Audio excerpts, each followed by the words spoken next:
नमस्कार, मैं विनोद कुमार शुक्ला। अड्डा पर आपका स्वागत है। डोनाल्ड ट्रंप एडमिनिस्ट्रेशन का आज इनॉग्रेशन होना है, लेकिन डोनाल्ड ट्रंप एडमिनिस्ट्रेशन के आने के पहले बहुत सारे बदलाव हुए हैं।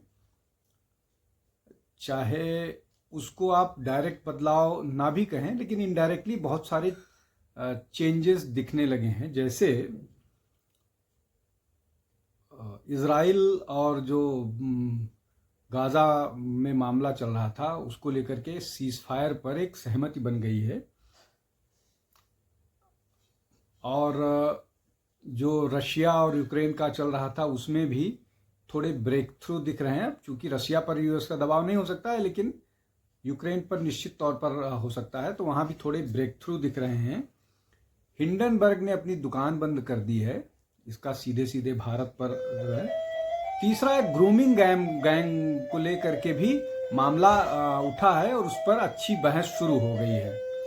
अब इन सब चीज़ों को ध्यान में रखते हुए एक चीज़ और महत्वपूर्ण है कि भारत पर क्या फ़र्क पड़ने वाला है, क्योंकि भारत के आसपास भी बहुत सारी ऐसी चीज़ें हुई हैं जिनका भारत के ऊपर सीधे प्रभाव पड़ने वाला है। विशेष रूप से जिस तरह से सत्ता परिवर्तन हुआ है बांग्लादेश में, और चीन जिस तरह से अपनी एक्सपेंशनिस्ट पॉलिसी अडॉप्ट किए हुए है, उन सब का लॉन्ग टर्म में क्या प्रभाव होने वाला है। अभी जो सेक्रेटरी ऑफ स्टेट जो हैं अमेरिका के, जो नए एडमिनिस्ट्रेशन में आएंगे, उनको लेकर के चीन असहज है। चीन पर उनकी जो बातें हैं वो ठीक नहीं है, और इस तरह के स्टेटमेंट भी आने लगे हैं कि सबसे खराब अर्थव्यवस्था या सबसे जिसको बोलते हैं ऑप्रेसिव इकोनॉमी अगर कोई है तो वो चाइना की है।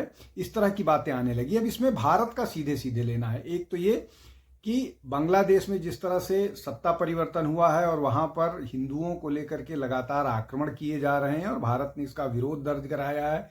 भारत के फॉरेन सेक्रेटरी विजिट करके भी आए हैं और बांग्लादेश सरकार को बता करके आए हैं कि ये रुकना चाहिए। लेकिन जो वहाँ नोबल शांति पुरस्कार विजेता मोहम्मद यूनुस हैं, वो जिनको जेल में होना चाहिए था उनके भ्रष्टाचार को लेकर के, वो वहाँ पर सरकार चला रहे हैं, और वो हिंदुओं की हत्याओं की और उनके धर्म परिवर्तन की और उन पर इनके मंदिरों के तोड़े जाने को शब्दशः नकारते रहे कि ऐसा हो ही नहीं रहा है, और जो मामला है वो पॉलिटिकल मामला है। खैर, तो ये एक दो मसला है।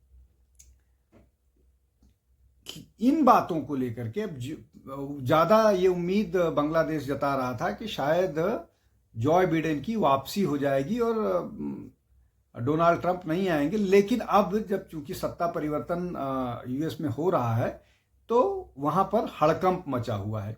अब एक और बड़ा मसला है जो भारत जिससे जुड़ा हुआ है। एरिक गारसेटी जो हैं, जो अमेरिका के राजदूत हैं भारत में, वो वापस जा रहे हैं। उन्होंने इसकी खुद घोषणा की है।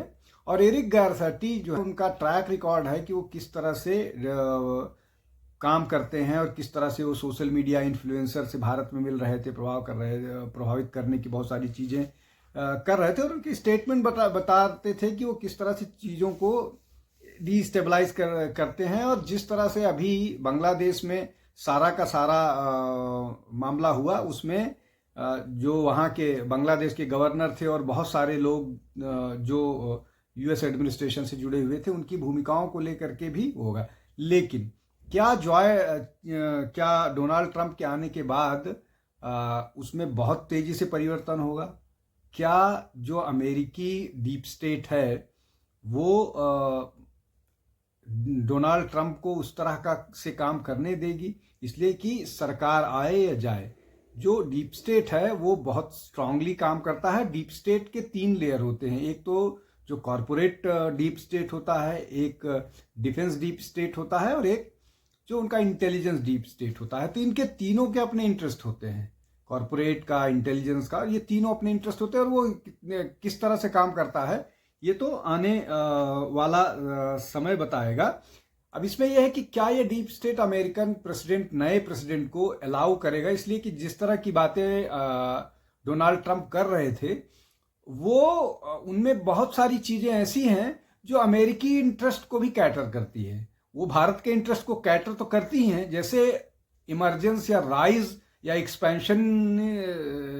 एक्सपेंशनिस्ट पॉलिसी जो है चाइना की, चाहे वो पैसिफिक ओशन में हो चाहे इंडियन ओशन में हो, वो अमेरिकी इंटरेस्ट के खिलाफ है, भारत के इंटरेस्ट के खिलाफ तो वही है। अभी भारत ने जिस तरह से 3 बड़े मतलब एक सबमरीन और एक एयरक्राफ्ट कैरियर, ये सब का को लॉन्च किया, वो सब महत्वपूर्ण है। तो ये भारत का भी इंटरेस्ट को कैटर करेगा और वो अमेरिकी इंटरेस्ट को भी कैटर करेगा, चाहे वो क्वाड का मामला हो। तो इसमें सारे के सारे एक साथ जुड़े हैं। तो क्या प्रश्न ये है कि जो भारत का कंसर्न है उससे बहुत सारे कंसर्न अमेरिका के भी जुड़े हुए हैं, लेकिन क्या अमेरिकन जो तंत्र है वो अमेरिका के प्रेसिडेंट को, नए प्रेसिडेंट को अलाउ करेगा इस तरह की किसी चीज को करने के लिए जिसमें भारत का भी इंटरेस्ट सर्व होता हो?